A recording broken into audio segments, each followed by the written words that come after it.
Ahmedabad airport પર custom વિભાગની મોટી કાર્યવાહી 12 કરોડ 50 લાખના ગાંજા સાથે 4 આરોપી ઝડપાયા છે। બેંકોકથી અમદાવાદ હાઇબ્રિડ ગાંજો લાવનારા 4 આરોપીની ધરપકડ થઈ છે। બેંકોકથી વાયા કુઆલાલંપુર થઈ મલેશિયા એરલાઇન્સમાં આવ્યા હતા। 3 આરોપી પંજાબના જ્યારે એક આરોપી વડોદરાનો રહેવાસી હોવાનું તપાસમાં સામે આવ્યું છે।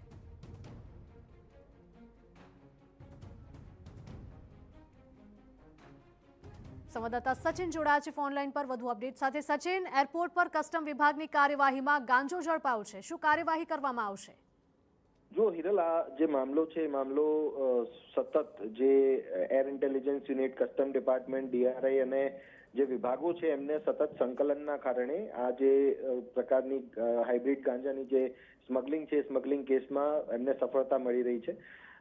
જે માત્રામાં હાઇબ્રિડ ગાંજો લાવવાનો પ્રયાસ થાય છે ત્યારે એ પ્રયાસને નિરર્થક બનાવવાનો પ્રયાસ જે છે એ અહીંયા થઈ રહ્યો છે અને કસ્ટમ ડિપાર્ટમેન્ટ દ્વારા જે કાર્યવાહી કરવામાં આવી છે। આપ જોઈ શકો છો વિઝ્યુઅલ્સમાં પણ કે જે પ્રકારે ટ્રોલી બેગ છે, ટ્રોલી બેગની અંદર કઈ રીતે કન્સીલ કરીને આ જે હાઇબ્રિડ ગાંજો છે એ ગાંજો સંતાડીને લાવવામાં આવતો હતો, કેવી રીતે એને એક ફ્લેટ કરીને એક પ્લાસ્ટિક બેગમાં એને રેપ કરીને લાવવામાં આવે છે।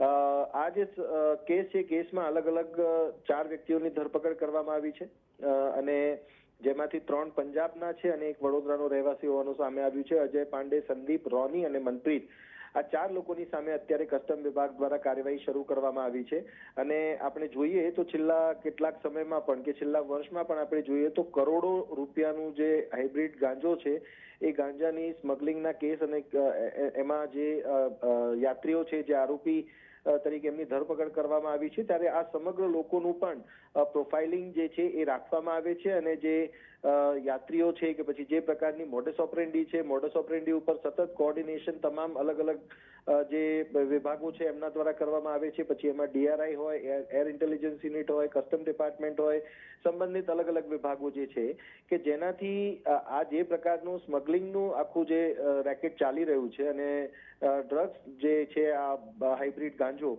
જે લાવવામાં આવે છે ત્યારે એને અંકુશમાં લાવી શકાય અને એમાં ખૂબ મોટી સફળતા આ વખતે પણ કસ્ટમ ડિપાર્ટમેન્ટને મળી છે। હિરલ, બિલકુલ સચિન, માહિતી બદલ આપનો આભાર।